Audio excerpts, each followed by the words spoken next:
Hello everyone! I got something really cool to share with you today. These are Nintendo Micro Versus systems, and this is a complete set, kinda sorta, I'm gonna get into that in a bit, but I always refer to these as the Forgotten Game & Watch. As you can see, it's a little LCD gaming handheld, and so just like the Game & Watch handhelds were, but I always said they were forgotten because for a long time the collecting market really didn't give a crap about these. And but thanks to some recent developments, or maybe not thanks to some if you're looking to get one of these, thanks to some recent developments, they are starting to get a little bit more exposure. People are starting to remember them. But we're going to get into that also in a bit. But anyways, let's take this one at a time. Right here, I have Donkey Kong 3. This is the first one I ever got. I remember, God, you know what? I don't even remember if I can tell you how I found out about these. I think it was just like in just an eBay auction. I don't know. Maybe I was looking for Game & Watch handhelds. Here's a Game & Watch handheld, of course, and there are these little LCD Nintendo handhelds. I don't have batteries in this one, but as you can see, they always have these really cool form factors. Like this one, it has two screens right here. It's Mario Brothers, and they're working in a bottling factory. And the funny thing there is that in the Game Boy re-release of it on one of those little Game & Watch gallery things, they retconned it so that then they're working in a cake shop. So just to make it a little bit more kid-friendly, so that way you don't think they're bottling booze, But anyway, so I find a lot of similarities between the Game & Watch and this. In fact, in my mind, I do see them as being in the same family. But as you can see, there's no Game & Watch anywhere on here. It doesn't say Game & Watch at all, whereas this one, it will tell you that right there off the top. And but I do find it to be part of the Game & Watch series because, of course, it does have a clock right there. And I know it's not 10 p.m. over here, I just haven't changed the time. I don't think I know how to change the time on these now that I think about it. But anyway, so yeah, I do consider these to be part of the Game & Watch line. Other people don't, but maybe we'll get into that in a bit. But one of the coolest things, though, is that how do you control it? There's no controls on this thing. There's these three buttons right here for game A, B, and time. And so it's like, how are you supposed to control this thing? Well, guess what? It does actually have controls. They're in here. Aha! Pretty clever, huh? I always said this is like one of the best designed Nintendo handhelds ever. One of the quirkiest, at least. And I just love this design. It actually has controllers in it. And so you have controller 1 on the right instead of the left because, I don't know, I guess Japanese people read right to left. I think that's also maybe why the NES D-pad, it's like, well, the NES controller, the controls go BA instead of AB. I don't know. That's just my own theory. I don't know if that's correct. But anyway, so yeah, you have these controllers and, ooh, look at that. Pretty spiffy, huh? Yeah, so there's controller 1, here's controller 2. And you could play it like this with it propped up, and so that's pretty cool. You could just prop it up like that, and then it'll just stay that way, because the hinge is pretty sturdy. With age, they seem to get a little bit weaker than, so like for instance, if I try to angle it really severely down like that, it'll just collapse. But others, some of the other ones I have, they're a little bit more sturdy. But you have to worry about the hinges on these, and but yeah, it's really cool that you could just stand this up and then play with a friend. And anyway, so you could also play it closed because it had this little part right here, so you can just play it closed and then I guess just lay it flat. And that might be what we have to do. Let's see if that's what works for us here, because I did not test this beforehand. And you know what, actually I think I want to get some angle to this, but because the hinge is so weak, I will try with the controller. Yeah, I think that's the best that we're going to get. Yeah, that works perfectly. And there we go. Perfect. But yeah, so these Game & Watch systems, this is controller 1, and I love these controllers. Look, it has a little D-pad and then one button. That's it. Just spray and then up, down, left, right. And yeah, this is actually, in my mind, the first actual controller that Nintendo ever made that had a D-pad. These things predate the Famicom. And, of course, the first thing from Nintendo that had a D-pad was the Donkey Kong Game & Watch system. And that's the one that looks more like a Nintendo DS. And so that's the first thing Nintendo made that had a D-pad, but I don't consider a handheld to be a controller. Whereas this thing, this portable console, if you will, it does have controllers and they have a D-pad. So, I don't know, just a little nitpicky thing. I don't know. You guys might think that's significant or not. Who knows? But, anyway, so yeah, you do have these two controllers, and guess what? The second controller does do something while you have it, even if you don't have a friend playing with you. Because the spray button, the action button on this one, it will actually work as pause. So I like that they actually did find a way to use that controller right there to at least do something. But let's get into the game. I think game A is single player. And, yeah. I love that sound. It's, it almost sounds like an electronic accordion type thing. And this game is actually surprisingly hard. Damn it! They got me. This game is surprisingly hard. What you're trying to do is that you're trying to get these little bees that are right there in the middle, you see? And you're trying to get them to go to the other side and then sting Kong. And it's really hard though because your spray gun, it actually has ammo. So you see those little drops there dripping on the right hand side? That is my ammo. So you see now, as you see right here, I'm trying to reload. So you don't have an unlimited supply of ammo, and it's really hard because the bees have a mind of their own, and of course Kong, he has a mind of his own too.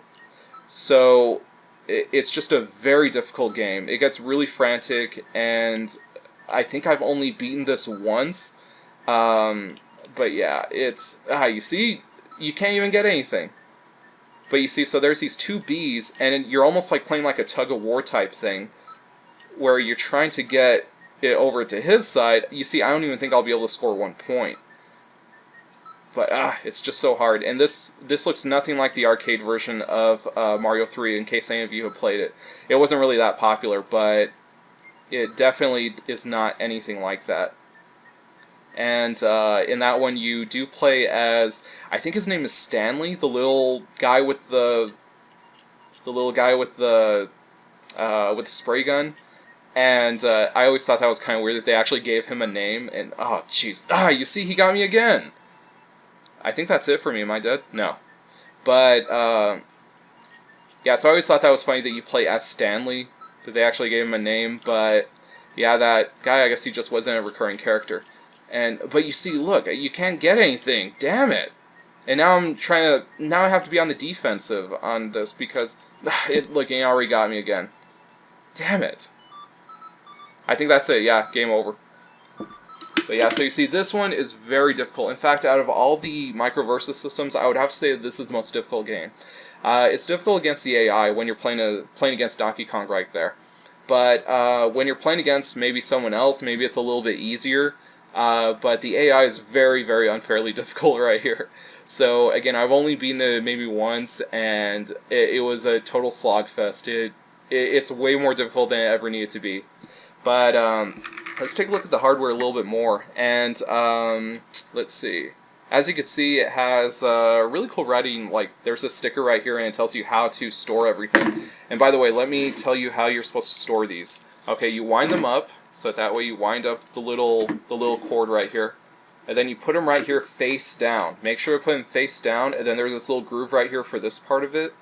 And you're supposed to wind it down to where there's like some red right there on the cord, but I gotta tell you, almost every one of these I've ever seen has the red already worn off. So the red, I think that actually has disappeared on a lot of them. But anyways, it's pretty self-explanatory. The controllers are very sturdy. This thing, it's built really well. So don't really worry about breaking the controllers necessarily, but these things, they can wear out if you're neglectful to them. So make sure to put them face down, because if not, if you have them face up, then that gets just a little bit too much of the controller up there, and then it has a hard time closing, and that, I think, can wear out the hinge. But that's a problem that I see a lot of people having, that a lot of people, either in eBay auction listings or whatever, they'll always show it with the controllers like that, which makes it look better presentation-wise, but that's not healthy for the system because that wears it out. So be careful about that.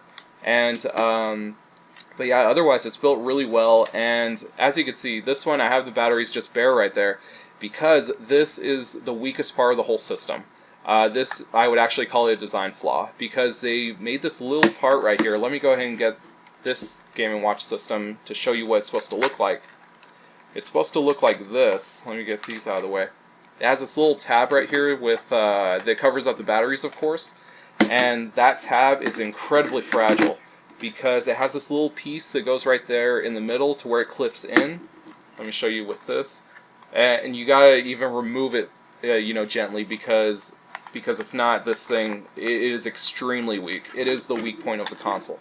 So as you push it and push it out, and then you pull it up. But yeah, so this is the way it looks like. This is what it looks like without it. So you see it has that little tab, which of course has broken off many, many eons ago with this one. And again, it's just a very fragile part. You have to be really, really careful with it. And so yeah, it's way more complex than it ever needed to be. It's this little cradle you see right here. And it uses 2 of these little batteries just like a regular Game & Watch. And so you see it's this little cradle. And then you put batteries in there. They both go in the same direction, so they kind of stack on each other. And you see it's way more complicated than it ever needed to be. But anyways, you put them in there like that, like a little cradle. Then you put them in there. Make sure to put the tab inside there. Like I said, it's kind of complicated. Make sure to get that in there. And then just push it in. So you see, that's how it's supposed to go. And again, that's my least favorite part of this whole console because it's just so weak. It is the weak point of this. Otherwise, they're built like a tank. They're pretty reliable. I don't think I've ever come across one that was just flat out broken. So these things are actually built really well. The only other thing that I gotta say is that they do yellow out, so be careful. Don't put them, in direct sunlight.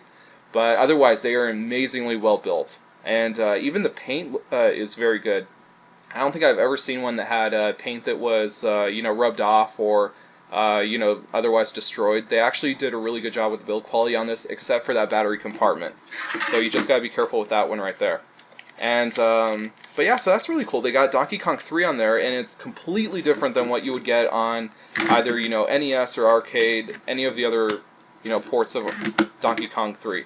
So yeah, that's pretty interesting. That was the first one I ever got. I got it for I gotta say maybe 20 bucks or less. So all of these, I got them very cheaply years and years ago. So nowadays, I think the market is kind of picked up for it. So even before the more recent news that we'll talk about, the market has kind of figured out about these. And that's one of the things I also want to say about... Oh, and you see, here's all the frames of animation for boxing right here. So yeah, this is the next... Game & Watch, the micro versus system that we're going to look at. And that's what I wanted to talk about. These things, they don't have Game & Watch written anywhere on them. And that could actually be a good thing, because when you look up Game & Watch in like an eBay search, which a lot of people collect on eBay, of course, these things, they just don't pop up, usually. Because people don't want to misrepresent what they have. So a lot of these people, they don't even know what they have. They just know it's some little Nintendo console. So they don't call it a Game & Watch, and therefore these things, they always kind of exist in their own little world, in their own little ecosystem of collecting. And because of that, they were pretty easy to get a good deal on. And especially because, when I was looking for Game & Watch systems, they were so expensive. I mean, people just love them and they collect them, and this one alone, it goes for, I don't know, I think I bought it for like 30 or 40 bucks, and it goes for, that was a good deal, because at the time they were going for like, God, 60 or 70. I think it's more now. I don't even want to see what Game & Watches are going for these days. It's way overpriced. And but yeah, so yeah, I love the sounds on these things. They're so great. But oh, and you know what time that gets you to like the regular menu type thing. So anyways, yeah, let's go ahead and take a look at this one so I could stop rambling. And again, just the same thing. It's the same form factor except it's red. And I gotta say, the red one, it looks really good. And as you can see, the hinge is a lot better. It's a little bit more sturdy on this one, so that's why I can prop it up like that without worrying about the other controller. But let's go ahead and play a game of boxing. This is actually my favorite one. I think this is the best Game & Watch system. No, give me some time. Let me unwrap my controller so it's not twisted up. Damn it!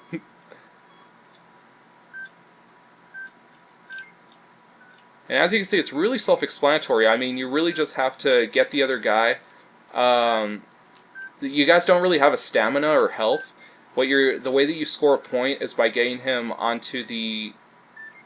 It's like a tug-of-war, so you're just wanting to get him onto the other side of the mat. And then that's where he falls down. So that's how it works right there. Damn it! No! And so yeah, it's really simple, unlike Donkey Kong 3, which was a total piece of crap.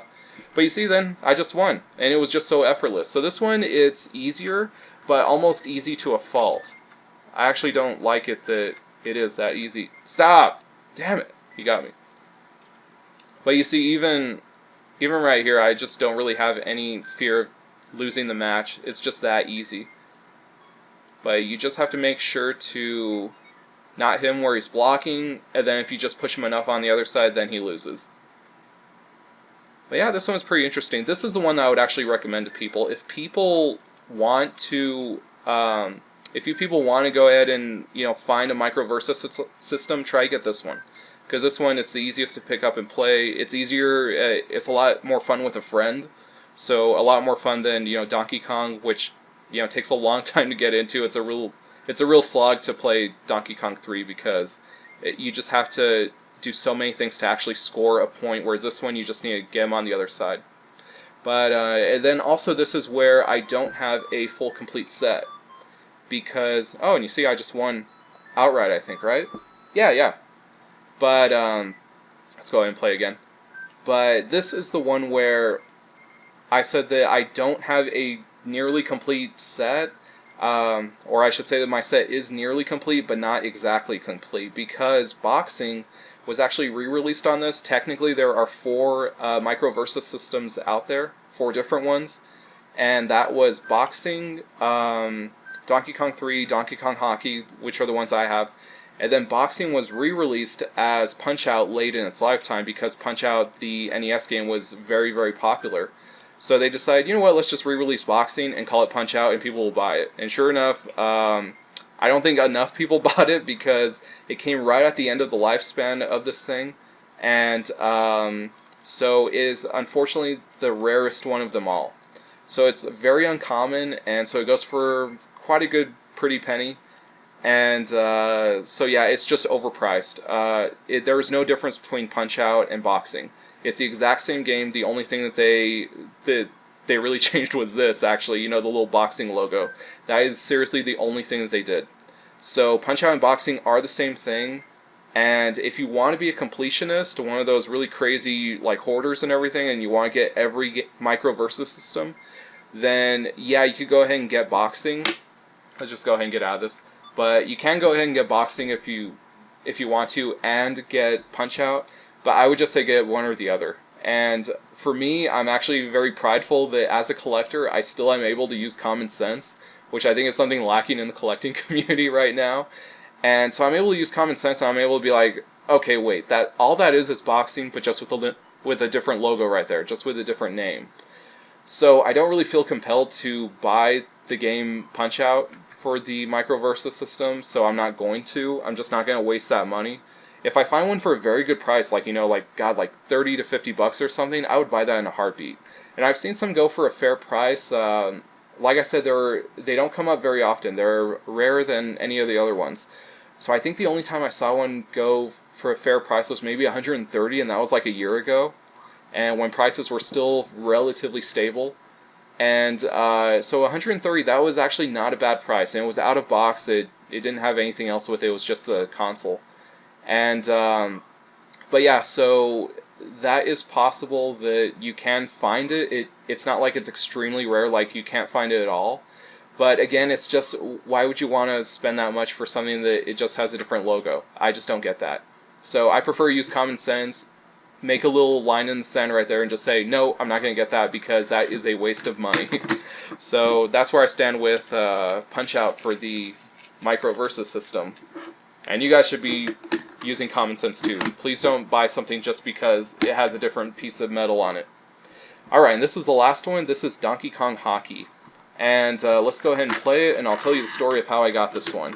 And as you can see, it is quite the ugly duckling. It's even making sounds when I open it. It's all... It's just so sad. But anyways, you actually do want kind of like a little creaky hinge on this, because like I showed you with the first one, it doesn't really stay up. Whereas this one, it does, you see? It's actually really nice. So, let's go ahead and get this right here. There we go. And let's play a round of Donkey Kong Hockey. And it plays just like how you would expect Donkey Kong, hockey to play. Kind of like just a very, damn it. A little bit more involved version of Pong, basically. And, so yeah, that's what we're doing here. Come on. No! What? I got that one! This one's a little bit more difficult. In fact, some people say that it is the most difficult Micro Versus System game. I disagree. I still say that Donkey Kong 3 is just so incredibly maddeningly difficult that I just don't think that it's fair at all. This one, though, it's a little bit more fair, but it is a little aggravating. So, as you can see, maybe it's just that I'm trying to talk and play it at the same time, but I think that it's okay. No! Damn it! Yeah, okay, this is aggravating. Did you win? No, there we go. But yeah, so you're basically playing a version of Pong, and it's actually not that great. Yes! I got the point. It's not that great because, I mean, there's only like 3 vertical positions that the puck can be in. So it's... Yay! Got him again. So it's not that easy to predict where you should be. It seems like it would be easy, but it's actually not. Like you see, it's hard for me to grasp the physics of what this is supposed to be. And hey, I got another point. Maybe I'll actually win this thing. Like I said, I think that this is not a very difficult Game & Watch game, and I bet it would be fun with a friend. But of course, I have no friends, so I mean, there you go. Go figure. But no, you see, you can't really predict where the physics are going to take you right there. Maybe if I spent more time with the game. But anyways, I'm forgetting to tell you guys how I got this.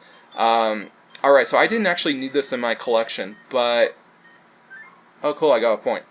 I didn't need it in my collection. I wasn't hurting for it or anything.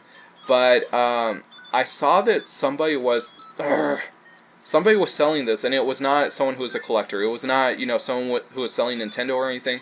It was on eBay, and it was just somebody who you could tell was just cleaning out house. Somebody who, was just getting rid of old stuff, and really didn't know what they had, pretty much. And, but what they had was in horrible condition. I mean, this thing, it is the ugly duckling of my collection. It is in terrible shape, it's dirty, it's nasty, and the person was selling it for a very, very reasonable price. I think they were selling it for, I want to say, come on, here we go. Yes! No! Damn it! They were selling it for, I'm not kidding you, $11 shipped. $11. And this was at a time when nobody was really watching the Micro Versus System market. And so a lot of people just weren't looking at this. And the ones who were definitely collectors. And I actually didn't like that because nobody was buying it. In fact, the person had to keep relisting it because nobody was buying it. Even at $11, nobody was buying... I wasn't paying attention. You know what, yeah, let's turn this off so I can just tell the story. And I think I already lost anyways. Yeah, I lost. Anyway, so this one, I kept seeing it popping up on eBay. The person was like desperately trying to sell it, just like, hey look, just give it away to a good home. And it was going for $11, that's almost nothing. Even back then, that was a very good price for one of these. And, by the way, the battery compartment, it does have the little thing right there, which is uncommon. Usually, if it doesn't have the little cap on it, then it doesn't have this little thing either. But this is strange that it does have the little bridge right there on the bottom. And don't worry about the battery compartment right there because the batteries will stay in, even with that. But if you want to score a cheap one, try to look for one of these that doesn't have that because that does affect the value of it, or it should at least. And but anyway, so this one was such an ugly duckling. Nobody was buying it, and the person kept having to relist it. And I gotta say, I think even like the last time that the person relisted it, they were like, hey look, I'm just relisting it here. If nobody buys it, then forget it. I'm just not going to sell it. I'm going to throw it away. And so at that point, I was like, you know what? Forget it. I've waited for this thing to go to a good home. I'm going to go ahead and buy it. I could tell that this microsystem market, it is run by collectors, and they just don't want this in their collection because it's ugly. It's got this ugly scratch right here. It's just dirty. It's a little bit more yellowed than the other ones. So it's just not in good condition. That's why they don't want it. But I decided, you know what, I'm going to go ahead and take it in my collection because maybe a friend of mine will want it. Maybe it's good for, a trade or something like that.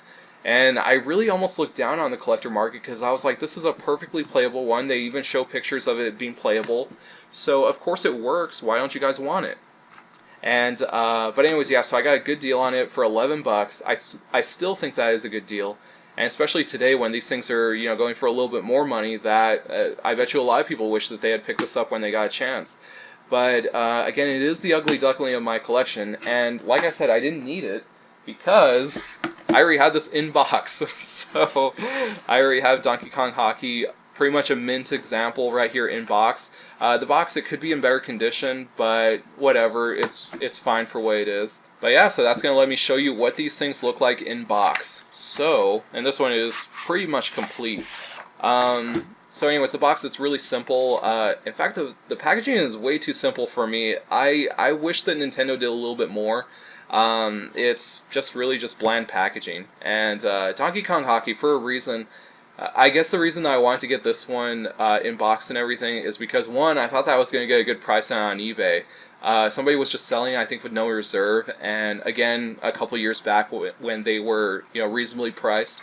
So I got into kind of a bidding war, which is the worst thing, because I thought that I was going to get a good deal on it, and it's one of those things where you just keep on bidding and you keep almost convincing yourself that you're getting a good deal, and once the auction ends, you look back on it and you're like, holy crap, I did not get a good deal on this at all. In fact, I paid pretty much fair retail price for it, for a fair condition boxed unit at the time, which was, I think, like $85 or something shipped, which is a smoking deal today, but back then that was just fair retail price, for something in this condition. But anyways, yeah. So that was only the only misstep in my collecting so far. But at least I was able to get these early before the prices really exploded as they are now. But anyway, so yeah, it has this little caution warning about batteries, because the batteries, it would ship with batteries, and it needs two of them, so they would actually go here and here. There's these little indents in the styrofoam, and then it has the instruction booklet, which is just absolutely very cutesy ootsy and very small. And one of the cool things though is that the D-pads, like I said, this is the first controller that has actually had a D-pad, and even back then they didn't even call it a D-pad. They called it a plus button. Yeah, so even back then they didn't even call it a D-pad. It was originally called a plus button. But yeah, so these are the instructions, and you know what? Now that I think about it, I could probably figure out how to set the time now that I have instructions right here. But yeah, so it's just very, very simple. It shows you how to play the game and everything, but it's just a really cute, small little manual, and just everything about these systems is just cute. I love it. Same thing with the Game & Watch systems. They're just very, very cutely designed. And that's something that I think maybe has been lacking a little bit with Nintendo's recent stuff that they're putting out. They're just a little bit more mainstream, but I like these when they're so.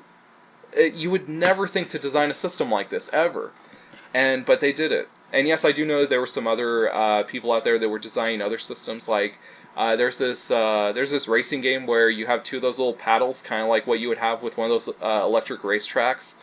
And I do actually have one of those, but the screen is messed up on it, so I can't show it to you. It's just basically broken, but I got it at a good price. Hopefully someday I'll be able to find another one and then just Frankenstein the parts together to make a good one. But, oh, and you can see a little bit of the red paint on this one. So you see the red paint is still there on some of them. But, oops. Yeah, these things, this one is almost in mint condition. Almost to the point where I just don't even want to play it. I just want to keep it the way it is. I already have the little whipping boy right here that I could use to play whenever I want to. And yeah, I just got this one because I thought I was going to get a good deal on it, and I really wanted to get one in box. In fact, I wanted to get them all in box. I want to just basically get a boxed version of the three of them. And so this was the first stepping stone in that. However, I had a big problem with that because after this I went ahead and got the Donkey Kong 3 boxed one. And by the way, I should go ahead and tell you that out of all of them, I think I'm not really good with the numbers. I don't know what their production numbers were. But just from going by following these systems for a few years, I could tell you that the Donkey Kong 3 unit seems to be the most plentiful. This one seems to be the one that's most popular, that more people have on the market than anything else. And which is really strange because it's the only one that I have. But Donkey Kong Hockey, it seems to be the next runner-up with popularity. This one seems to be a little bit popular as well. And then boxing seems to be the least popular, but not that much. It actually seems to be pretty equal with Donkey Kong Hockey, with Donkey Kong 3, of course, just being very, very popular and very common. But yeah, so that's something that you want to look out for. And let me get back to the story, though. I was going to get them all in box, and then the next one that I found in box was Donkey Kong 3, and I got that one actually at a very good deal. It was a fair listing. It was just some guy, I think it was the first time he ever posted on eBay. And I guess when you're first listing on eBay, you kind of have a hard time. I guess people don't bid on your stuff. So I actually got a good deal on that. I think it was like 30 or 40 bucks for a boxed unit. And that was a great price, especially because I paid, double that for this. And so I did everything right. It was a fair auction. He didn't mislabel it or anything. I didn't cheat in any way. And I paid immediately after the auction. But you know what? Then the guy refuses payment. And then he refuses basically to go along with the transaction. And then he gives me some BS story about the payment's not going through or something like that. I'm like, what the hell? Like, dude, you're rejecting payment. What are you talking about?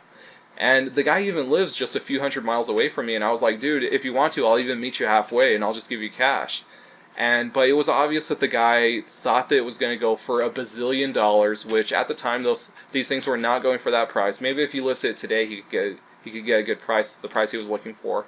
But yeah, so I felt really screwed. I felt really, like I was not treated fairly in that deal, and that kind of soured me on that. And I kind of hate that now because I should have just, moved on, counting my losses, and then continue, collecting boxed units of these.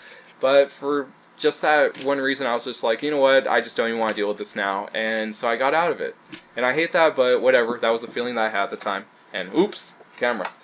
And, but yeah, so that's one of the things.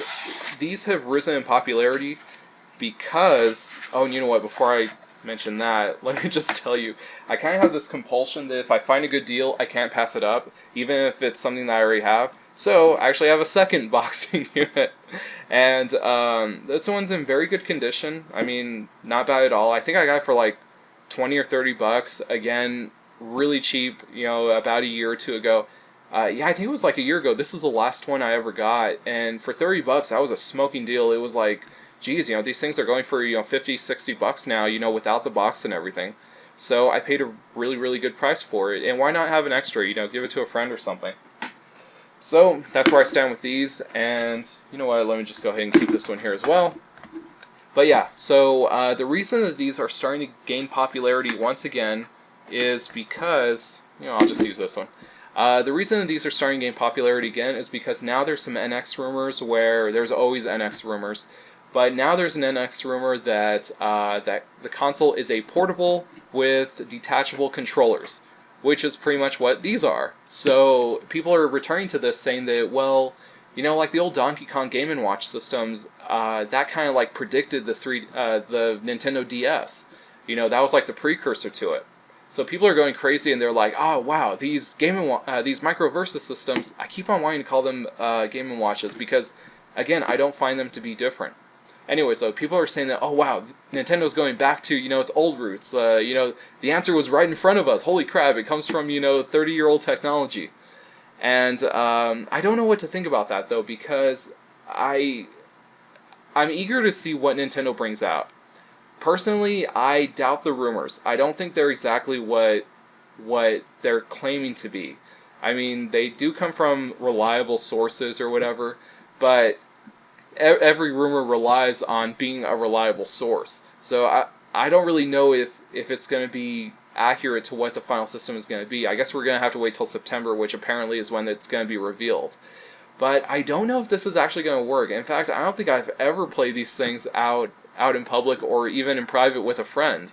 I mean, it's one of those things where, I mean, they're playable, they're cool, but I've never had a friend that wanted to play it with me. I mean, because I'm a horrible person, maybe, but but no, it's just not an appealing concept. I mean, for some reason, I tend to think that portable systems, they work better when each person has their own portable, and then they can link up or whatever wirelessly or whatever.